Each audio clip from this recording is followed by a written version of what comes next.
And here at 2 Kings chapter 25 and verse 22, verse 25, it said that it happened in the 7th month when Gedaliah was killed. And that is when the rest of the Israelite Jews fled Judah.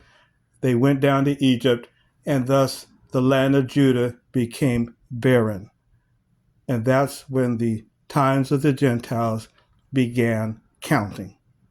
607 BCE in the 7th month. And the 7th month is that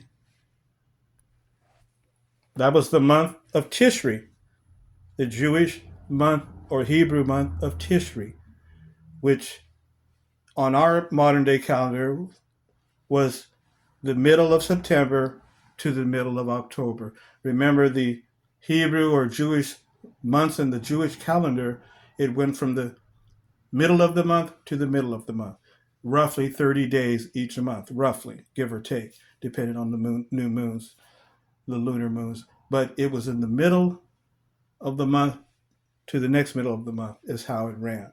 And so the month of Tishri was the 7th month, and that was from mid-September to roughly mid-October.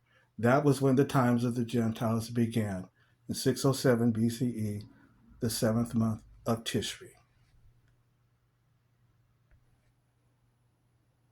So there, the 7th month Tishri, and it was a civil month, secular month, but it was also a religious month.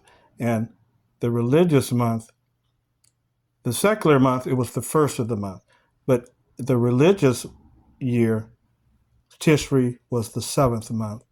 And like I said, parts of September and October.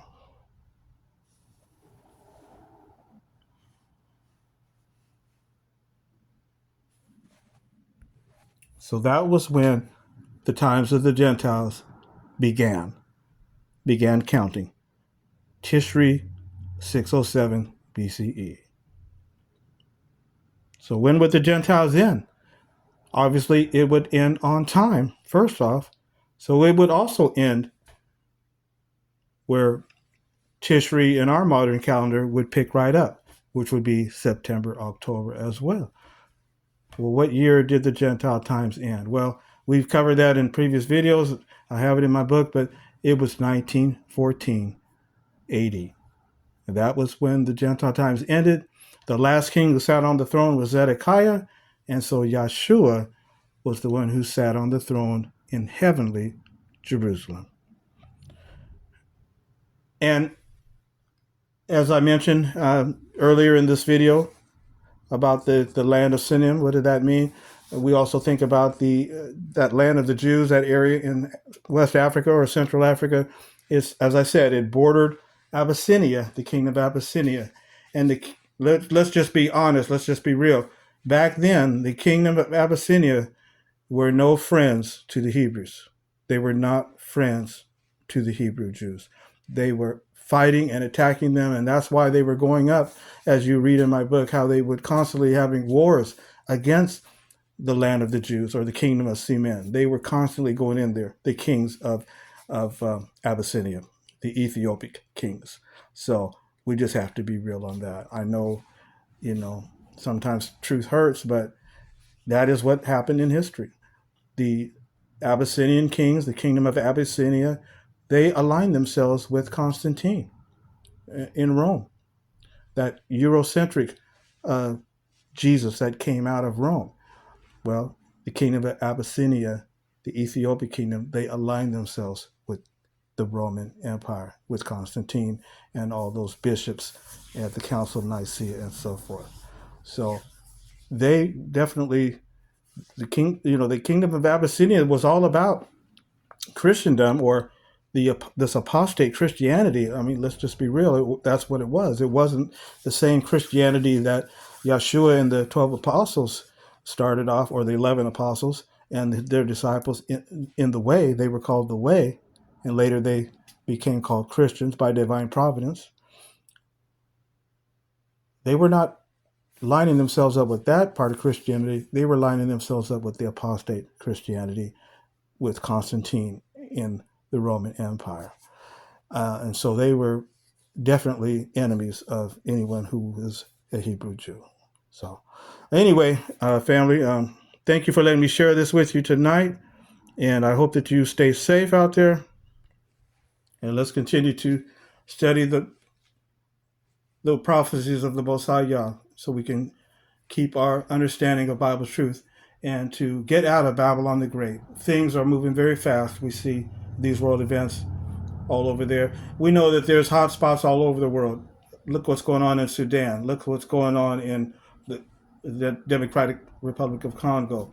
Uh, Look at what's going on right here in America, as well as other places all over the world in Africa, Asia, the Americas, Caribbean.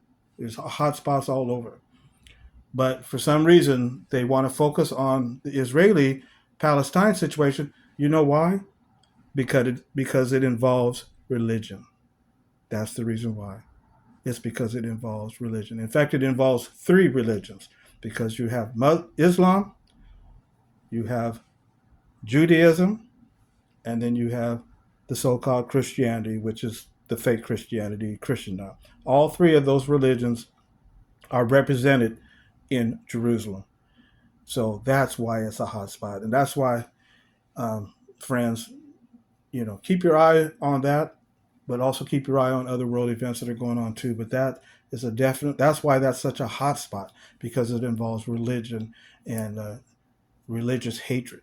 And we know when religious hatred gets boiling, it gets to a fever pitch. And that's why there's so much death and destruction over there in that part of the world. But we know the prophecies say peace and security. So keep your eyes on that. I know people are looking at it on the news now, but let's see how things develop. But not only there, but worldwide, there's problems going on. So just as Joshua said, there would be wars in the last days, famines, pestilence, COVIDs, earthquakes. And so it's happened, crime and loss of love.